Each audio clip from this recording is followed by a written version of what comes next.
Bienvenidos a esta nueva inmersión. Hoy tenemos sobre la mesa un texto breve, pero con una densidad tremenda. Se titula El pan de este día, de un autor llamado Joshua, y es de esas lecturas que de verdad te dejan pensando. La propuesta es fascinante. Utiliza la historia del antiguo Israel, su esclavitud en Egipto, no como una simple lección de historia, sino como un espejo. Justo, un espejo para hablar de la condición humana, de esas cárceles que no se ven, ¿sabes? De las esclavitudes más espirituales o psicológicas y al final de la redención. Vamos a ver cómo construye ese paralelismo. Exacto. Y lo interesante es el viaje que nos propone. Joshua, digamos que nos coge de la mano y nos lleva desde la brutalidad física de Egipto a una idea muy potente, que es la de una cantera espiritual de la que, según él, todos salimos. Y todo eso para llegar a algo muy íntimo. Muy íntimo, sí. A una llamada al agradecimiento y a mirarnos por dentro. Nuestra misión hoy es desentrañar esa conexión que él quiere que veamos. Entre una historia de hace milenios y nuestro propio día a día. Pues vamos a ello. Pues sí, la puerta de entrada al texto es una imagen que te golpea, la verdad. Cita el Deuteronomio para describir Egipto como un horno de fundición de hierro. No un campo de trabajo, no, un horno, un lugar industrial. ¿Por qué empezar con algo tan violento? Es que esa elección es brillante. Y deliberada. Un horno de hierro es mucho más que un lugar donde se sufre. Es un sistema. Es un sistema. Es un lugar de transformación forzada, bajo una presión y un calor que son insoportables, y de donde es, físicamente imposible salir. Por tus propios medios. Exacto. Lo que Joshua subraya con esto no es solo que los israelitas lo pasaban mal, no es solo el sufrimiento, es que estaban atrapados en una maquinaria que los deshumanizaba. Y para que no quede solo en la metáfora, el texto baja a la tierra con detalles del éxodo que son muy crudos. Nos recuerda cómo los egipcios amargaron su vida con dura servidumbre en hacer barro y ladrillo. Sí, y lo peor. Y lo más terrible, la orden del faraón a las parteras de matar a los recién nacidos varones. Justo. No es una opresión abstracta, es una crueldad calculada. Con nombres y apellidos. Exacto. Joshua quiere que sintamos el peso de esa realidad. El horno no es poesía, es la descripción de un sistema de aniquilación. La vida era producir sin descanso, bajo amenaza de muerte, y encima se les negaba el futuro, matando a sus hijos. El punto de partida que nos plantea es de una desesperanza absoluta. Un callejón sin salida. Totalmente. Y desde ese punto cero, cualquier liberación que venga después tiene que parecer por fuerza un milagro. Y aquí es donde la cosa se pone interesante porque Josué no deja esta historia como una anécdota del pasado. ¿No? Da un giro e incluye otra cita de Deuteronomio que es casi una profecía, una advertencia, de que ese horror puede volver. La frase es: no nos han venido estos males porque ya no está nuestro Dios en medio de nosotros. Esa pregunta es clave. De repente, el horno ya no es solo un lugar en Egipto, es un estado al que se puede regresar. Es la transición fundamental en su argumento. Con esa pregunta, la esclavitud en Egipto se convierte en un arquetipo. En un modelo, ¿no? En un modelo, de una vulnerabilidad que siempre está ahí, latente. La pregunta apunta a una causa que ya no es política o militar, sino espiritual. La sensación de abandono. La ausencia de lo divino, sí. Y esto le sirve de trampolín para su siguiente gran idea. Que es que esta condición de estar atrapado en un horno no fue solo de Israel. Sino que es, de alguna forma, universal. Vale. Hemos pintado un panorama bastante desolador con ese horno. Pero el autor no se queda ahí, ¿verdad? Da un giro y lo hace aún más grande, más universal, con otra imagen muy potente. Totalmente. Introduce la segunda gran metáfora del texto, la cantera. Y para ello recurre a Isaías. Mirad a la piedra de donde fuisteis cortados y al hueco de la cantera de donde fuisteis arrancados. ¡Qué imagen! Fíjate qué imagen. Si Egipto era el horno para un pueblo, la cantera es el origen de toda la humanidad. Aquí es donde Joshua da el salto. El salto de lo histórico a lo espiritual. Eso es. ¿Y qué es exactamente esta cantera? Porque no habla de una cantera de granito, claro. De nuestra condición de partida. La idea es que todos, sin excepción, venimos de ese mismo lugar. Hemos sido arrancados de ahí. Ya no es una cuestión de un pueblo oprimido, es una afirmación sobre la naturaleza humana en general. Es una idea un poco determinista si lo piensas, como si partiéramos con una desventaja de base. Suena bastante determinista, sí. Como si no tuviéramos elección desde el principio. ¿Y cómo sostiene una afirmación tan categórica? Pues se apoya en el Nuevo Testamento para darle fuerza. La primera cita que usa es de 1 Juan, que dice: «El mundo entero está bajo el maligno». Una frase demoledora. Sin matices, ¿sí? Con esto, la escala se vuelve global. El problema ya no es un faraón, es una condición inherente al mundo en el que vivimos.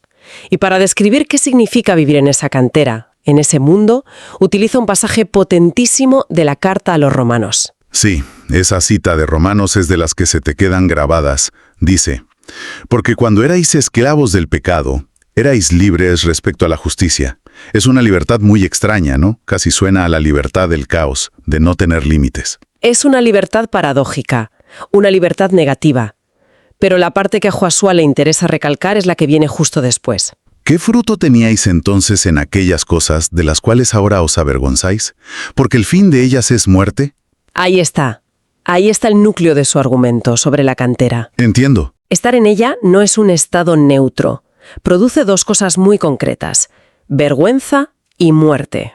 Y usa esto para pintar el antes con los colores más oscuros posibles, para que la liberación que va a presentar ahora brille con más fuerza. La verdad es que esa frase, el fin de ellas es muerte, es un golpe en la mesa. No deja lugar a dudas. Es una visión muy en blanco y negro de la vida. Muy en blanco y negro. Establece un contraste radical, sin zona de grises. O estás en la cantera, produciendo vergüenza y encaminado a la muerte, o estás fuera. Y con esto, el escenario está listo. Nos ha presentado un problema a escala histórica y universal. Ahora, lógicamente, tiene que ofrecer una salida. Y la ofrece, claro. ¿Cómo se sale de ahí?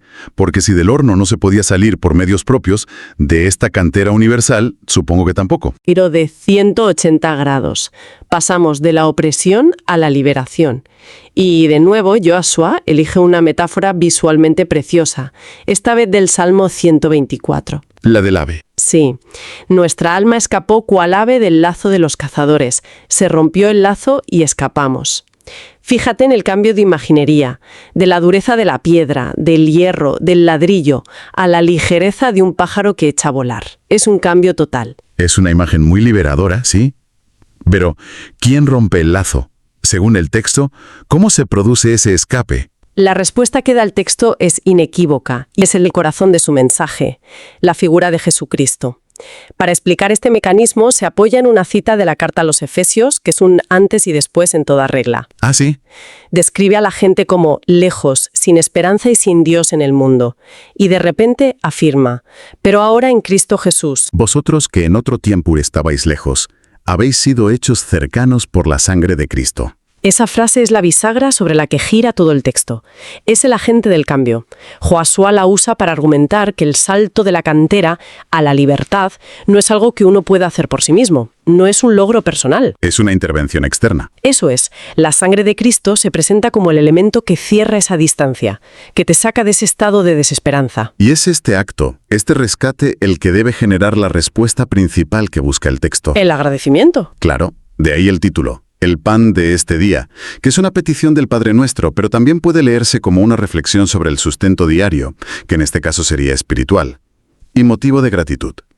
Todo lo que hemos visto hasta ahora ha sido para construir el porqué de ese agradecimiento. Exacto. Se agradece en proporción a la desesperación de la que se ha sido rescatado. El argumento de Joshua es que la paciencia y el amor de Cristo merecen esa gratitud.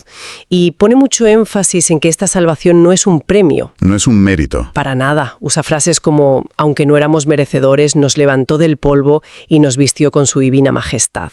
La idea es que es un regalo. No agradeces un sueldo que te has ganado. Agradeces un regalo que te salva la vida cuando no habías hecho nada para merecerlo. Justo esa es la idea. Hay una frase en el texto que lo resume de una forma muy directa, muy personal.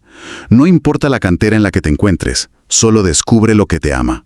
Y luego conecta toda esta teología con un acto concreto, el bautismo. Sí. Que lo describe como la confesión de que Él es el justo que por amor y con amor se entregó para ser nuestro Salvador. Pasa de una idea universal a un compromiso personal. Ese es el puente que construye para traerlo todo a nuestra vida. En su interpretación, el bautismo es la aceptación personal de toda esta narrativa. Es el momento en el que una persona dice: vale, reconozco que vengo de esa cantera, reconozco que no puedo salir por mí mismo y acepto esta liberación que se me ofrece. Es la formalización de ese agradecimiento que es el tema central. Exacto. Vale, entonces toda esta construcción teológica histórica tan impresionante, al final nos mira a los ojos y nos dice, ¿y tú qué? Porque la última parte es pura aplicación práctica. Ahí está. Josué no ha escrito esto para que admiremos su exégesis bíblica. El propósito final es la introspección. Nos ha llevado de paseo por la historia y por la condición humana para al final del viaje ponernos un espejo delante. Y lo hace con una pregunta final que es muy directa y francamente bastante incómoda. Mucho. Cierra el texto con esto. Preguntémonos, ¿en qué áreas de mi vida aún actúo como si estuviera esclavizado al pecado, en lugar de caminar en la libertad que Cristo ya me ha dado? Es una pregunta que te obliga a dejar de pensar en faraones y canteras y a pensar en tu propia vida. Es una pregunta tremenda, porque lo que implica es muy profundo. Sugiere que es perfectamente posible tener la libertad, en teoría, en el plano de las creencias. Pero seguir viviendo en la práctica como un esclavo. Exacto. Te invita a hacer un inventario honesto de dónde siguen estando tus cadenas. Y esas cadenas pueden ser cualquier cosa. Miedos que te paralizan, un rencor que no sueltas, un hábito destructivo, la adicción a la aprobación. Cualquier patrón que te mantenga atrapado, a pesar de que la premisa del texto es que ya has sido liberado. Es una forma muy inteligente de cerrar, porque te pasa la pelota. Ya no es una historia sobre otros, es una pregunta sobre mi vida aquí y ahora. Cuestiona la coherencia entre lo que uno dice creer y lo que uno hace. Totalmente. La pregunta no es ¿eres libre?, sino ¿vives como si lo fueras? Es un desafío a identificar las disonancias entre la identidad que asumes, la de rescatado, y tu comportamiento real. Y es un trabajo que no se acaba nunca, supongo. Muy bien, pues resumiendo el viaje, hemos partido de la historia de opresión de Israel en el horno de hierro como un espejo. Hemos visto cómo esa condición se universaliza con la metáfora de la cantera del pecado como origen común. Y finalmente el texto nos presenta una liberación a través de Cristo que no es un mérito sino un regalo y que exige dos respuestas: agradecimiento profundo y autoobservación constante. Esa es la trayectoria, sí. Y si tuviera que quedarme con una idea final que surge de esa última pregunta, es que la libertad que propone Josué no es un evento que ocurrió una vez y ya está. No es un certificado que cuelgas en la pared. Es algo que hay que vivir cada día. Es una realidad que hay que activar. Es un camino que se anda. Una libertad que hay que practicar, por así decirlo. Exacto. Y la pregunta que a mí me deja esto flotando en el aire es: si el texto afirma que el lazo del cazador se rompió, que la jaula está abierta, ¿qué nos impide volar? Que nos mantiene a veces dentro mirando los barrotes de una puerta que ya está abierta. Es la costumbre, el miedo a la incertidumbre de volar. Quizá el verdadero desafío que plantea Josué no es tanto creer en la puerta abierta, sino atreverse cada día a dar el primer paso para salir.